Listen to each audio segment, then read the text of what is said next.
En dit long. Annie Hardy vient de remporter son combat des 3 dernières années pour aider les femmes atteintes du cancer du sein.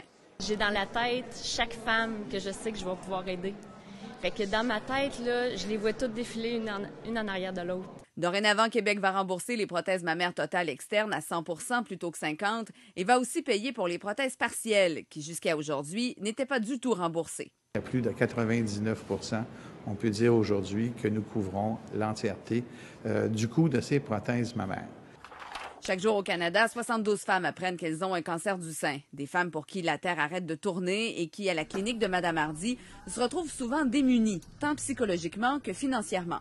J'étais obligée de récupérer des vieilles prothèses pour les aider, puis ils étaient tellement contents. Là, je me disais, voyons donc, ça se peut pas, là, donner une prothèse usagée à quelqu'un. C'est tellement intime. Après avoir déposé une pétition de 3000 noms et multiplié les rencontres avec son député pour avoir gain de cause, l'émotion était à son comble. Oui. Oui, on est tous les deux. Oui.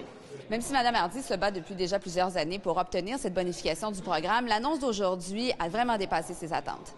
J'espérais, mais je pouvais pas penser que ça allait se faire. Fait que, tu sais, je me disais, c'est toujours une question de budget, mais hier, j'ai pleuré toute l'avant-midi tellement j'étais contente, c'est des pleurs de joie. De quoi prouver que les pétitions peuvent assurément changer le monde. On a aujourd'hui le résultat d'une pétition qui était présentée à l'Assemblée nationale et qu'on a un résultat concret. Oui, parce que quand j'ai lancé la pétition, on m'a dit que c'était David contre Goliath. Patricia Ely, TVA Nouvelles, Québec.